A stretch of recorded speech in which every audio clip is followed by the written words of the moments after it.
que es una convención internacional sobre los derechos de las personas con discapacidad que se hizo en Nueva York en diciembre de 2006. Uno de los aspectos más relevantes de esta ley, como he dicho antes, es que ha suprimido la incapacitación judicial.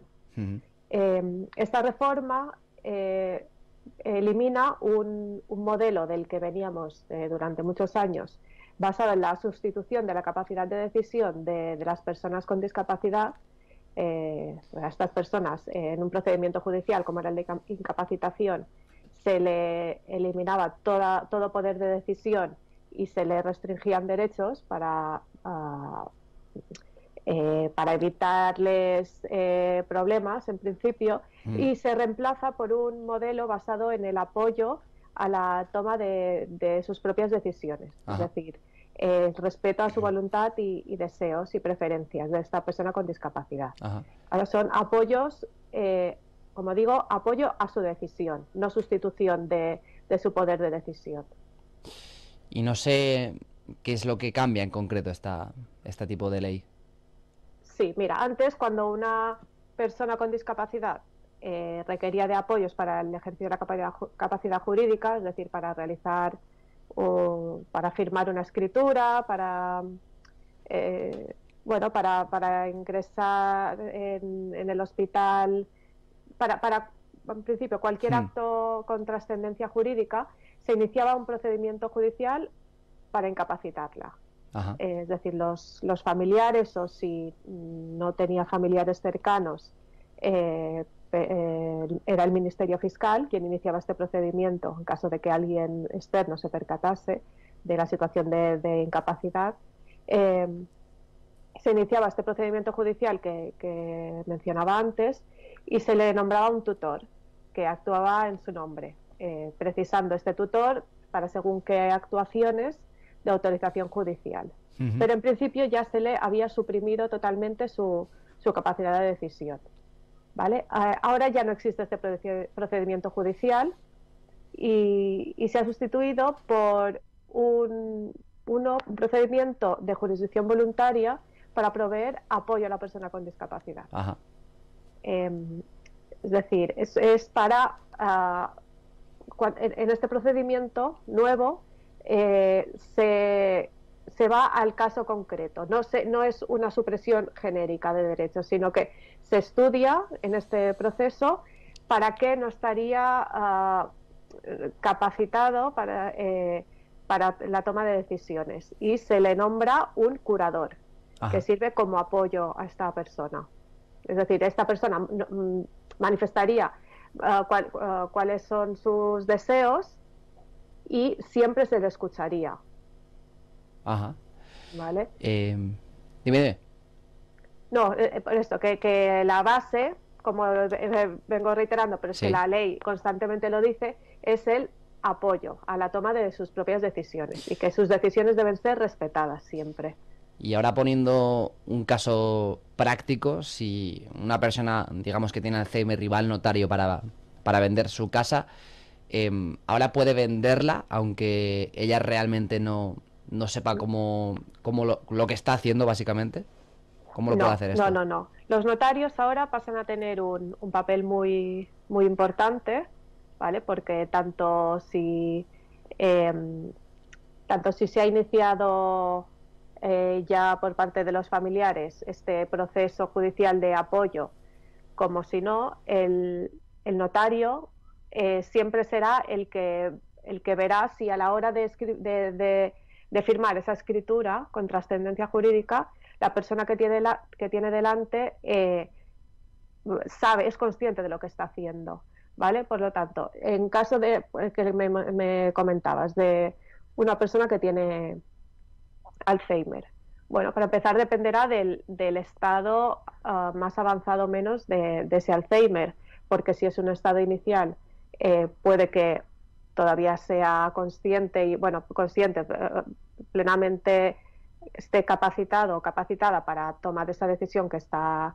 adoptando, pero si no, pues probablemente los familiares ya habrán sido conscientes de esa pérdida de capacidad de su progenitor y habrán acudido al juzgado no para declararlo incapaz, porque ya no se puede, sino para iniciar lo que se llama un procedimiento de provisión de apoyos, que es un procedimiento de jurisdicción voluntaria que concluye, bueno, en este procedimiento pues lo examinará el forense, verá cómo de capacitado está, cuál es su estado de conocimiento de la realidad y de la trascendencia de sus actos, y este procedimiento concluye con una resolución judicial que concretará los actos por los que la persona con discapacidad requiera el apoyo.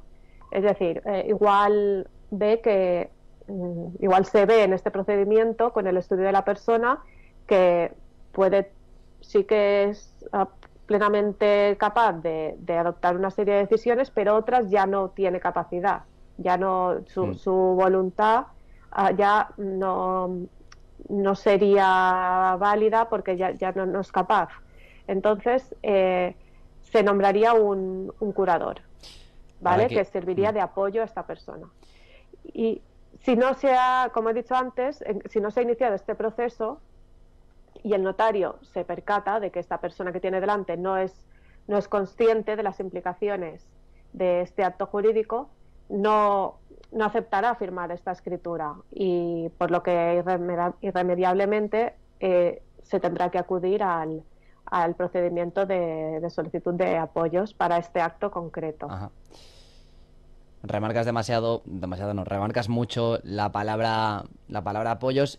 ¿Qué pasa si una persona, o si esta persona de la que hablamos, de la que ponemos el ejemplo, no está de acuerdo con que se le exijan esos apoyos para realizar actuaciones? Pues si esta persona ella considera que no necesita ningún apoyo porque es plenamente capaz y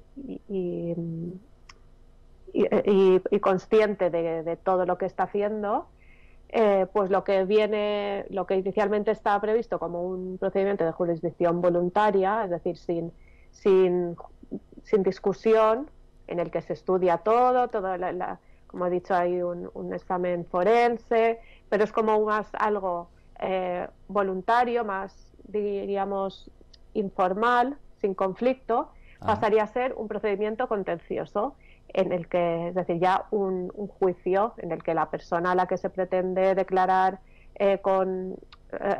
nombrar un curador como apoyo a su voluntad, pues se defendería, ya designaría un abogado y se defendería para que se declarase que no necesita de esos apoyos. Y si tenemos el caso opuesto, alguien que tiene un Alzheimer en un estado que es más inicial y quiere dejarlo previsto, ¿quién quiere que se encargue de él? Es decir, si esta persona quiere dejar previsto, la persona que quiere que se encargue de él o ella, ¿qué tiene que hacer? ¿Cómo puede hacerlo? Pues mira, la ley hace mucho hincapié en este caso que tú comentas. Es decir, como fomenta siempre el apoyo a la voluntad de la persona con discapacidad, pues lo que se prevé es que esta persona, si previsión del deterioro cognitivo próximo o no tan próximo, pero bueno, yo ya quiero dejar dicho lo que quiero las decisiones que quiero que se adopten conmigo o cómo quiero que se actúe en caso de que yo en el futuro no sea capaz de hacerlo. Pues yo ya sé cómo quiero que me traten, cómo quiero que se actúe respecto a mi patrimonio, a mi persona. Pues la idea es que esta persona ya pueda tomar sus propias medidas de cara al futuro. ¿Cómo? Pues mediante la firma de notarialmente, la firma de poderes y mandatos preventivos y la autocuratela. Es decir, la ley prevé que cuando una persona considere que pueden concurrir circunstancias que le dificulten el ejercicio de su capacidad jurídica, podrá acordar en escritura pública estas medidas de apoyo relativas a su persona y bienes. Y en esta escritura pública, que el notario la remite al registro civil, por lo tanto queda constancia pública de todas estas previsiones, la persona ya puede establecer el alcance de las facultades o de la persona a las personas que le prestarán apoyo, la forma de ejercicio del apoyo, las medidas concretas y órganos de control, las salvaguardas, qué pasaría en caso de conflicto de intereses, y bueno, los mecanismos y plazos de revisión, porque las medidas de estas de apoyo, lo que está previsto en la ley es que se vayan revisando, ¿vale? Por en caso de cambio en el estado de la persona con discapacidad, pues que ya sea para reforzar ese apoyo, ya sea para relajarlo porque ha mejorado la persona, pues se prevé una revisión. Pues todo esto, si alguien quiere dejarlo ya previsto públicamente en una escritura, pues puede hacerlo. Y puede ser que una persona que tiene discapacidad no tenga que recurrir o sea, no tenga que recurrir al juzgado. ¿Puede ser? ¿Podría darse ese caso? Sí, sí, sí, sí. Bueno, como te digo, podría ser en el caso de que ya, cuando ya la persona tiene deteriorado su estado cognitivo, podría ser que ya hubiese dejado previsto mediante poder eh, lo que quiere que se realice por él, entonces, o ella. Entonces ya no habría que, en principio, ya estaría previsto, por lo que no habría que acudir al juzgado. Sí que para determinadas actuaciones el que se hubiese nombrado curador tendría que acudir si no está previsto, tendría que acudir para solicitar autorización judicial. Y después también existe, la ley prevé lo que es la figura del guardador de hecho. Es decir, este vendría a ser pues la persona, pues por ejemplo el hermano que siempre se ha cuidado de esta persona, el padre, el hijo, el que de hecho siempre ha venido cuidando y guardando de esta persona. Para las actuaciones del día a día, en principio no se precisaría ninguna resolución judicial, pero sí que para realizar actuaciones con trascendencia jurídica relevante tendría que acudir al juzgado también para recabar autorización judicial, como por ejemplo pues para aceptar herencia, para vender un inmueble, para realizar, bueno, no me viene a la cabeza, pero cualquier actuación con relevancia jurídica, tanto respecto a su persona como a su patrimonio, necesitaría autorización judicial. Mira, me acabas de contestar a la siguiente pregunta que te iba a hacer, que te iba a preguntar sobre lo que es un guardador de hecho. Oye, si tenemos un conflicto con el guardador de hecho o con este curador, ¿qué pasa? ¿Qué tenemos que hacer? ¿O qué tiene que hacer la gente? Pues en caso de conflicto, es decir,